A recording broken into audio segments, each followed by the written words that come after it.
Morning everyone, math section में आपका स्वागत है। आज हम आपके सामने कुछ इंपॉर्टेंट क्वेश्चंस लेके आए हैं जो हम क्लास 9 के अकॉर्डिंग करेंगे। मैं क्वेश्चन बोर्ड पे वन बाय वन लिखता जाऊंगा और आपको एक्सप्लेन करूंगा कि हमें किस तरह से क्वेश्चन को अटेम्प्ट करना पड़ता है। जैसे अगर हमारे पास एक क्वेश्चन है 4 plus root 7 upon 4 minus root 7 plus 4 minus root 7 upon 4 plus root 7। इसमें हमें रैशनल डिनोमिनेटर के अकॉर्डिंग इसको सोल्व करना है। तो जब ये हमारे पास हमें पता है हमें p/2 की फॉर्म में है, एक रैशनल नंबर है, तो कभी भी हम ये देखेंगे अपॉन में रूट नहीं होना चाहिए। तो हम इसको कैसे रैशनलाइज करेंगे? अगर हमने इसको लिखा तो अब ये नीचे 4 माइनस रूट 7 है, तो हम इसको अपोजिट से मल्टीप्लाई डिवाइड कर देंगे, मतलब साइन चेंज करके। नीचे माइनस है तो हमने यहाँ पे प्लस कर दिया। अब यहाँ अगर हम ध्यान से देखें तो ये 4 प्लस रूट 7 है, ये भी 4 प्लस रूट 7 है, तो इसको हम 4 प्लस रूट 7 का होल स्क्वायर लिख सकते हैं। और यहाँ पे 4 माइनस रूट 7 है, यहाँ पे 4 प्लस रूट 7 है, तो यानी कि a माइनस बी और a प्लस बी। इसका हमारे पास यहाँ पे एक फॉर्मूला होता है a square minus B square. यहाँ पे लिखेंगे भी formula a square minus B square equal to a plus B और a माइनस बी। अभी हमने सिर्फ ये वाला पोर्शन सोल्व किया है, ठीक है। तो अब हम इसको यहाँ पे अगर हम ध्यान से देखें तो ये a प्लस बी का होल स्क्वायर फॉर्मूला बन रहा है। तो a प्लस बी का होल स्क्वायर क्या होता है?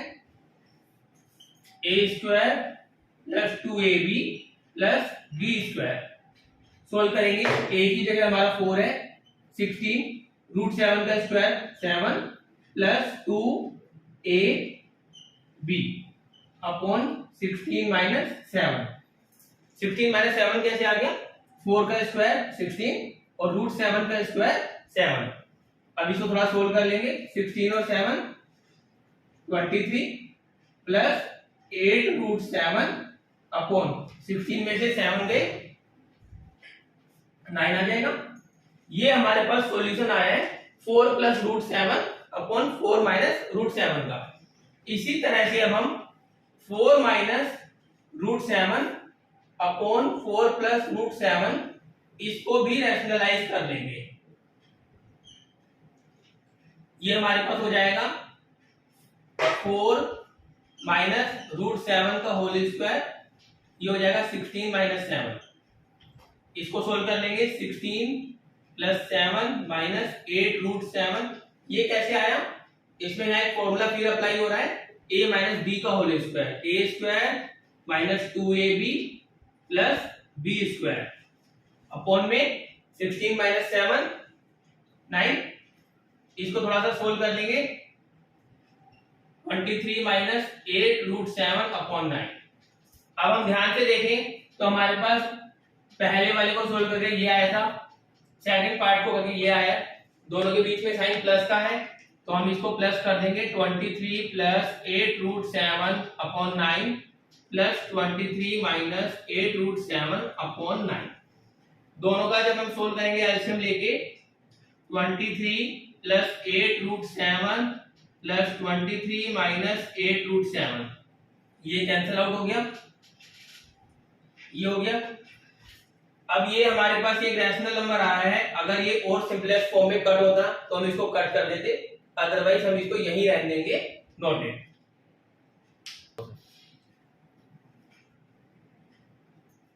चेक करना है कि क्या x plus 3 is a factor of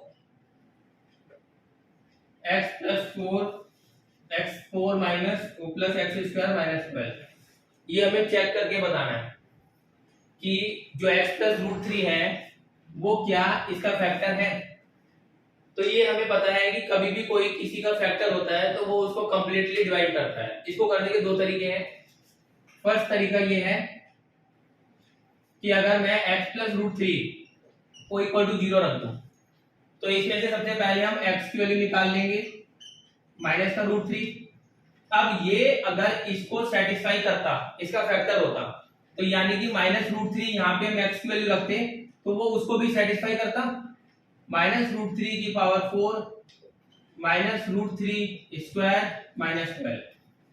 तो ये माइनस की पावर 4 तो हमारा 1 हो गया, रूट थ्री की पावर 4 प्लस ये माइनस 1 की पावर 2 1 हो गया, ये हमारे पास हो गया 9, ये हो गया 3 माइनस 12, 12 माइनस 12 0 आ गया। तो यानी कि हमारा x प्लस रूट थ्री इसका फैक्टर है। पर जैसा कि ये हमने बोला सेकंड मेथड में हम क्या कर सकते हैं, लॉन्ग डिवीजन मेथड अप्लाई कर सकते हैं कि अगर हमने x प्लस रूट थ्री यहाँ रखा और अंदर में हमने रखा x की power 4 plus x square minus 12, अगर अब ये इसको कंप्लीटली डिवाइड कर देगा और हमारा रिमाइंडर 0 आ जाता है तो ये इसका फैक्टर है। अगर रिमाइंडर 0 नहीं आता तो इसका फैक्टर नहीं है। एक लॉन्ग डिवीजन मेथड भी सिखा दूंगा कैसे करना होता है। हमें सबसे पहले जो अंदर वाली टर्म्स होती हैं उनको डिक्रीजिंग पावर के फॉर्म में अरेंज करना पड़ता है। जैसे यहाँ पे पावर 4 है, यहाँ पे पावर 2 है, यहाँ पे कुछ भी पावर नहीं है, यानी x की पावर 0, क्योंकि किसी की भी पावर 0 होती है 1 होता है। इसी तरह से हम यहाँ पे पहले x की पावर फिर बिना x के वाली टर्म। अब हमारा फोकस होना चाहिए सबसे पहले फर्स्ट टर्म पे। जैसे इसकी फर्स्ट टर्म ये है, हमें यहाँ पे x है और यहाँ x4 बनाना है। तो अगर मैं x को x की पावर 3 से मल्टीप्लाई कर दूंगा तो ये मेरा x की पावर 4 हो जाएगा। अब ये x की पावर 3 रूट 3 से भी मल्टीप्लाई होगा। तो देखो हम थोड़ा सा यहाँ पे गैप कर लेंगे क्योंकि हमें सेम फैमिली को उसके नीचे लिखना पड़ता है। तो मैं यहाँ पे रूट 3 एक्स क्यूब लिख लूंगा, ठीक है। अब यहाँ पे माइनस माइनस साइन चेंज, इसको हम जब यहाँ पे नोट करेंगे माइनस रूट 3 एक्स क्यूब। अब ऊपर से हम एक्स स्क्वायर वाली टर्म उतार लेंगे।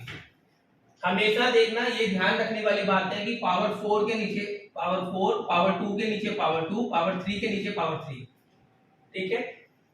अब फिर वही बात, हमें यहाँ पे x है, हमें यहाँ पे माइनस का रूट 3 एक्स क्यूब बनाना है। तो पहले तो माइनस का रूट 3 रख देंगे। अब x है और यहाँ पे एक्स क्यूब बनाना है, तो इसको अगर हम एक्स स्क्वायर से मल्टीप्लाई कर देंगे तो ये हो जाएगा माइनस रूट 3 एक्स क्यूब। ये फिर इससे भी मल्टीप्लाई होगा, माइनस रूट 3 और रूट 3 मल्टीप्लाई होके 3 एक्स स्क्वायर। फिर वही स्टेप रिपीट होगा, साइन चेंज, माइनस है तो प्लस, ये माइनस है तो प्लस, ये कैंसिल आउट हो गया। अब 3x स्क्वायर भी प्लस का हो गया और एक्स स्क्वायर भी प्लस का है, तो ये हमारा 4x स्क्वायर हो जाएगा। ऊपर से हमने नोट डाउन कर लिया माइनस 12। अब फिर वही बात, हमारे पास यहाँ पे x है, यहाँ पे 4x स्क्वायर है, तो हम इसको अगर प्लस 4x से मल्टीप्लाई कर दें तो ये हो जाएगा 4x square plus 4 root 3x। Clear है? तो ये माइनस और ये माइनस, ये कैंसिल आउट हो गया।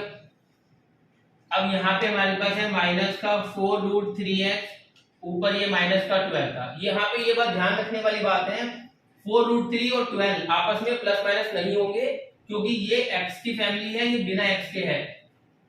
अब वही स्टेप रिपीट करेंगे, यहाँ पे x है, हमें यहाँ पे 4 रूट 3x चाहिए माइनस का। तो अगर मैं माइनस 4 रूट 3 से मल्टीप्लाई कर दूं तो ये मेरा माइनस का 4 रूट 3x हो जाएगा।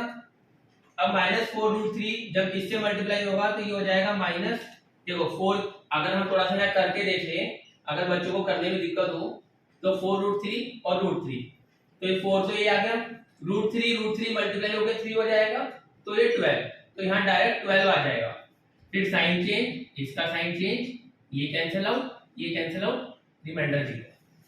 तो यानी हमें समझ आ गया कि हमारा x प्लस रूट 3 इससे हमारा पूरी तरह डिवाइड हो रहा है, रिमाइंडर 0 आ रहा है, ठीक है, नोटेड डाउन। अब नेक्स्ट क्वेश्चन हमारे पास यहाँ पे है, factorise by splitting the middle term. अगर हमारे पास क्वेश्चन है 6x square plus 31x plus 18, इसको हमें मिडिल टर्म से स्प्लिट करना है फैक्टराइज करके। तो देखिए सबसे पहले मिडिल टर्म होता क्या है, मिडिल टर्म में अगर हमारे पास कोई क्वेश्चन होता है ax square plus bx plus c की फॉर्म में, तो हमें a और c को देखना होता है। पहले तो हम a और c को मल्टीप्लाई करते हैं, ठीक है। अब हमें ये देखना होता है जो a और c को मल्टीप्लाई करके आया उसको हम दो पार्ट्स में ऐसे ब्रेक करेंगे कि उनका मल्टीप्लाई तो a और c बने। और उनको प्लस या माइनस कोई एक चीज करने पे ये मिडिल टर्म आ जाए, इसलिए इसका नाम मिडिल टर्म स्प्लिटिंग है। तो हम करते हैं 6 और 18 को हम मल्टीप्लाई करेंगे, अगर हमें ऐसे हम करके देख लेंगे, सॉरी 6 और 18 है,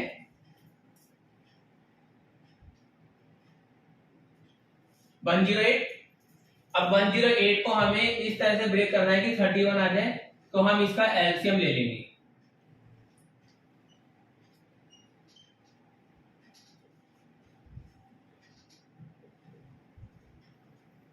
अब देखो 3 3 जा 9, 9 3 जा 27 और ये हो गया 2 2 जा 4।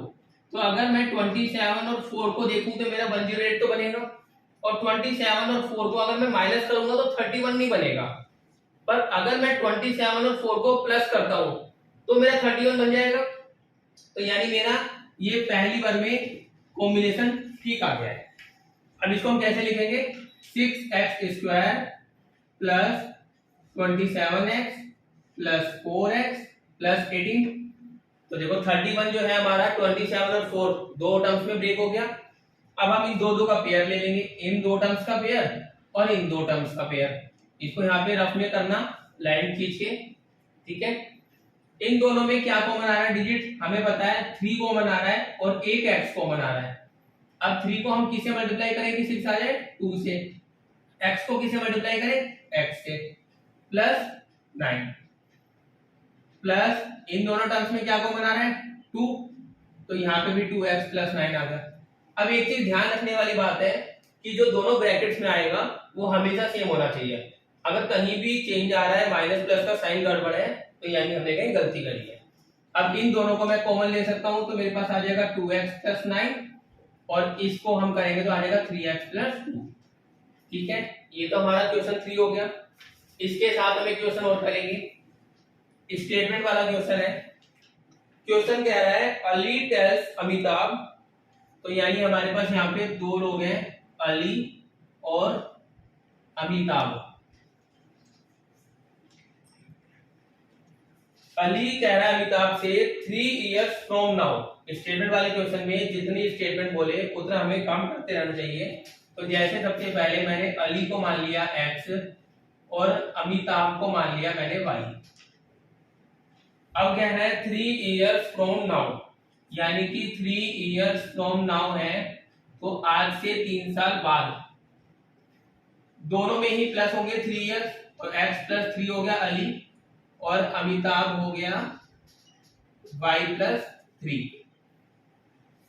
अली कह रहा है अमिताभ से आई विल बी, तो आई विल बी मतलब आई कौन है इसमें, अली, तो आई विल बी मतलब equal to twice your present as.